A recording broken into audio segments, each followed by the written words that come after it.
Happy Tuesday! On today's episode of Group Tips for Actors, I'm back with Paula Pister, and we're going to talk about how to feed your actor instrument.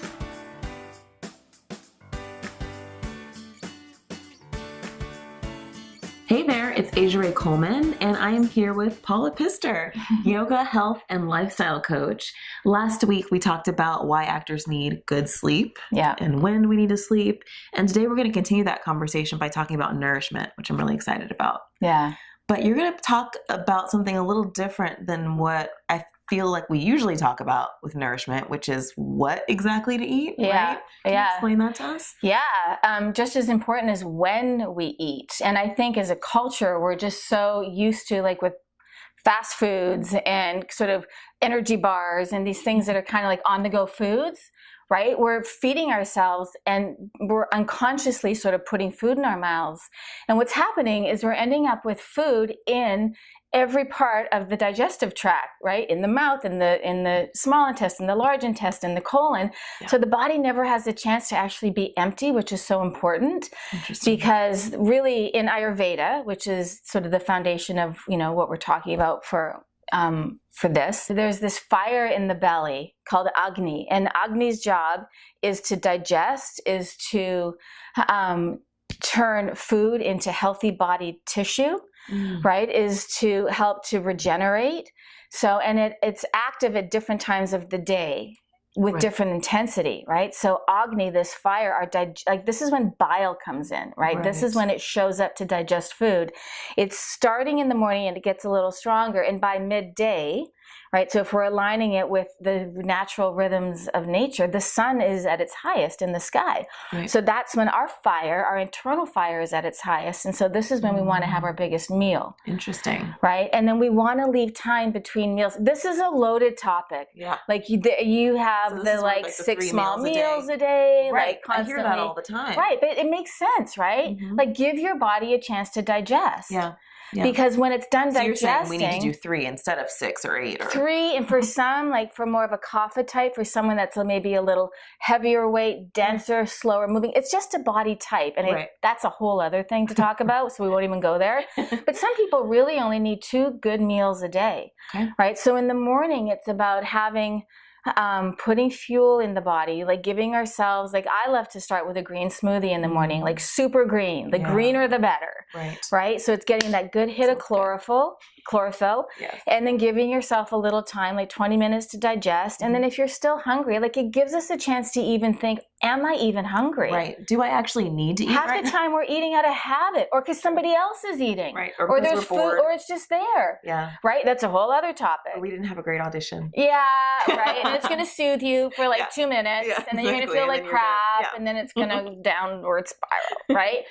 But I mean, the whole idea then is leaving time between your meals. So it's like a fasting time because the stomach and our digestion, it's sort of like we want to feel satiated and we want to feel hunger. We want to feel both sides of the spectrum. Right. So if you think of your stomach like a stretchy gas tank, right? If you keep putting food in, it never has a chance to contract. Right? Because when the body is not digesting, which is one of its biggest jobs, right? Now it has time to heal, to regenerate, to rest. Right. Right? Yeah. Big things to give it a chance to rest. Right. So is that why I feel like crap whenever I go to bed really full? It is. Yeah. You're going to bed with a full stomach. And now digestion works on the north-south axis, right? Gravity from mouth to butt. Right? Literally. Yeah. So when you're suddenly going horizontal, your body's having to work so much harder, right?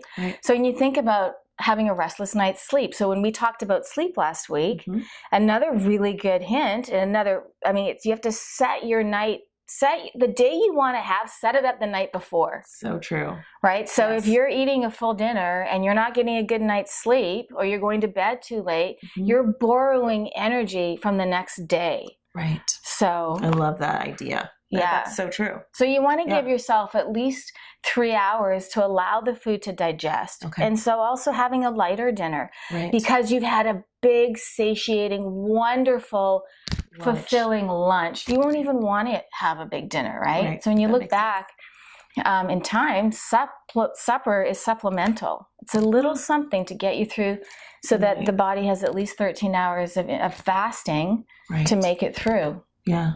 So try that. It's like a little thing, and then you'll see even how much better you sleep. Yeah. Yeah. Cool. So you started to talk about this when you talked about the body types. Maybe. I don't know. I don't know a lot about this, but what does it mean to have a diet based on your constitution, and what is a constitution? So our constitution is, there's 3. The same thing as the different sections of the day, right?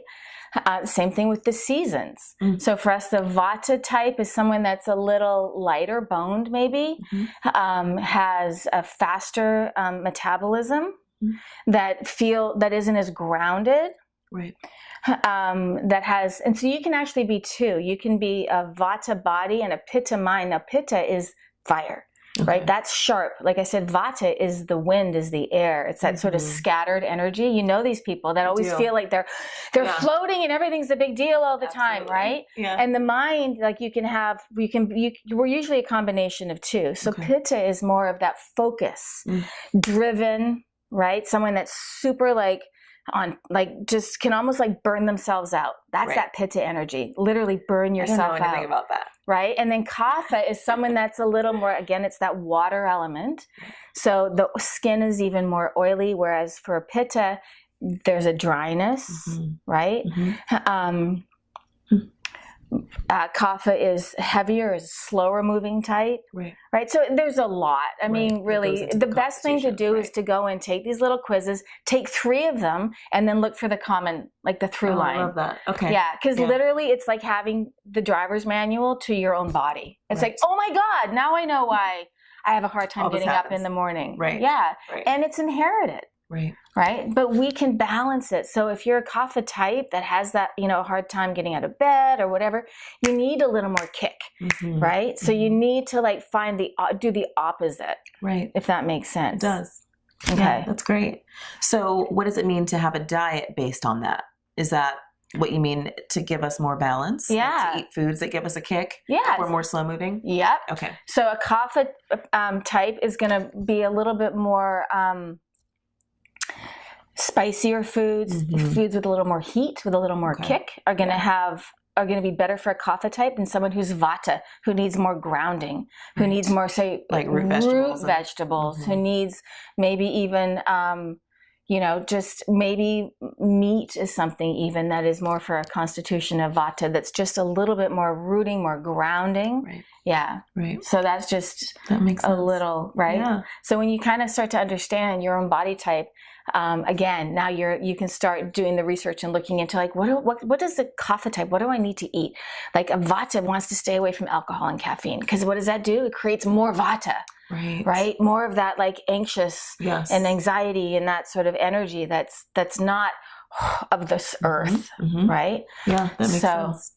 This is such a loaded topic, and I feel like everyone watching is going to want more information. So how can they continue to work with you? Tell us how we can get some resources from you. Sure. Well, my website, mindbodybright.com, I finally have relaunched it, and there's going to be a ton of stuff on there. And now that we're having this conversation, I'm going to make a point of really addressing this and making it for this audience. Awesome. Like really sort of making it specific to this audience. Go over there and get it. Thank you so much for being here. Welcome. Yes. Thank you. And we have one more week with Paula.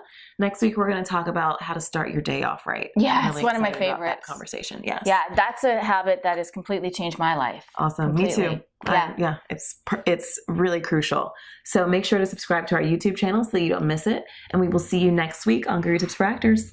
Bye.